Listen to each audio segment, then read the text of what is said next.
This episode and others like it are made possible by the generous support of my patrons on Patreon. If you'd like to help support this channel and get early access to every video, consider becoming a patron at patreon.com/secondthought. Believe it or not, the Republicans are not the only major right-wing political party in America.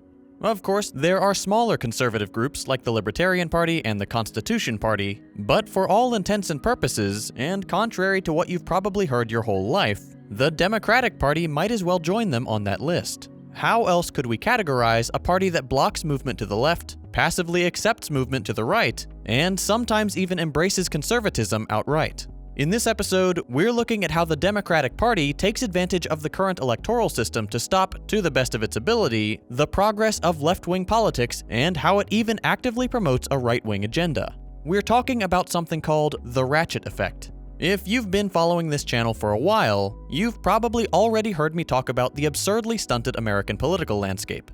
If you're new here, the basic idea is this: American politics lean heavily to the right. On one side of the aisle, the Republican Party espouses alarmingly far-right politics, more extreme in their nature than even some notable far-right parties in European politics, like the National Rally in France and UKIP in the UK. Often left out of the story, though, is that the Democratic Party is also on the right. Perhaps not by US standards, but in the range of political ideologies, both parties are devoted to neoliberalism and the ideology's strict adherence to free international trade, austerity, and highly privatized economies. This means that at the end of the day, Democrats and Republicans disagree on relatively few things, and most of those things are minor aesthetic differences or the usual hot-button culture war topics. But stopping our analysis there ignores the special role Democrats play in the American political system. Democrats actively enable the Republican agenda. In politics, this is called the Ratchet Effect. The idea goes something like this. When Republicans hold power, the gears of the ratchet engage and the machine begins to move to the right, happily clicking along as policies pass, judges are replaced, and budgets are approved. Come the time when Democrats return to power, the ratchet is meant to move left, but the party acts as the pawl, immobilizing the gears, meaning the ratchet remains completely stuck until Republicans return to power and things go back to moving right again. In the real world, this ratchet effect can be seen when Democrats do any, or frequently all, of three things: passively accept movement towards the right, move to the right themselves, and block movement to the left. Let's start with that last one. It's becoming obvious that properly leftist ideas are gaining traction in the US. As I've mentioned in previous videos, more and more people are losing faith in capitalism and are looking elsewhere for options. Popularity in socialism is on the rise, and several policies Americans have typically considered left-wing, like universal health care, increased minimum wages, tuition-free college, and the federal legalization of marijuana are more popular than ever, with around 2/3 of Americans and the overwhelming majority of Democratic voters supporting them. But these policies, and many, many others, never become law. Why? Because Democrats aren't responding to the growth in popularity of leftism. In fact, they're actively resisting it. They do this in several ways. During elections, it's as simple as Democratic elites clearing the path for their more centrist candidates, like Clinton and Biden, by handing them endorsements and the keys to their more powerful fundraising apparatus. The mainstream media also heavily favors these so-called moderates, offering effectively limitless free publicity and often outright slandering the more left-leaning candidates. But it doesn't stop there. Once in government, the party's attachment to centrism only grows. We see this when Biden abandons the fight for a $15 minimum wage long before it starts, leading it to fail in the Senate. We see it in the infrastructure bill going from this to this. We see it in the complete silence of high-ranking Democrats when Amazon workers and Alabama coal miners attempt to unionize or go on strike, leaving them alone and without the support they were promised by America's so-called most pro-union president you've ever seen. Everywhere you look, the ratchet is frozen in place. They aren't fighting like hell for the little guy, they're getting in his way. Now, of course, when Republicans take control of government, the ratchet begins to move freely again. Policies get passed with purely performative resistance. Judges get appointed who uphold right-wing policies for decades, and the country continues trending towards the right. When Democrats return to office, concentration camps along the southern border become immigration overflow facilities and remain open. Immigrants are told, "Do not come." The US Embassy remains in Jerusalem despite an ongoing genocide, and military budgets continue to rise. Nothing quite illustrates the Ratchet Effect better than the US corporate tax rate over time. These are the taxes that corporations have to pay, the same way you and I do when we earn our income. Back in 2017, Trump cut taxes for both the richest Americans and corporations, while giving effectively nothing to the rest of us but the promise of an eventual, fictional trickle-down. With this cut, Trump brought the corporate tax rate from an already low 35% down to a paltry 20%, shifting the tax burden even further onto the shoulders of average Americans and away from his party's corporate donors and himself.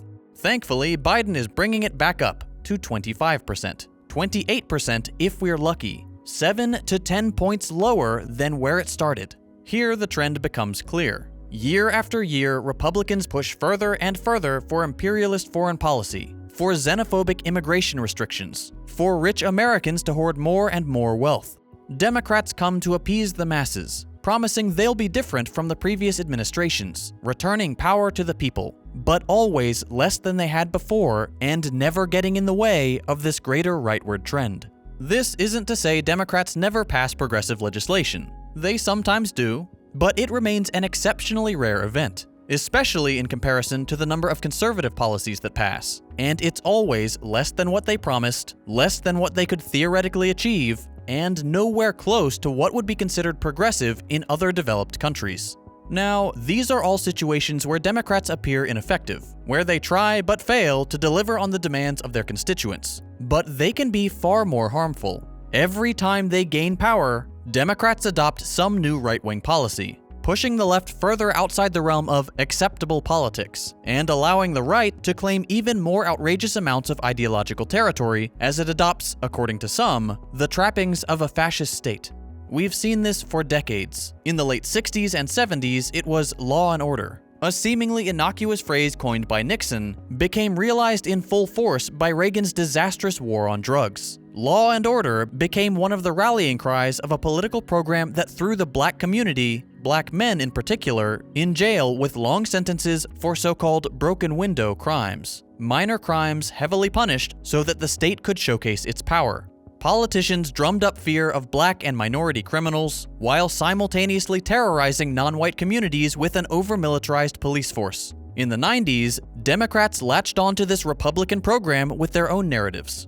You may have heard the term super predator. This super predator, a young criminal with no remorse, became the myth that glued the Democratic tough-on-crime program together. The Clinton administration in particular led its own wave of over-policing with the infamous crime bill, which included what was called 3 strikes lifetime sentencing, put more police on the streets, increased the scope of the death penalty, and of course, put more people in jail than ever before. These are not the policies of a left-wing government.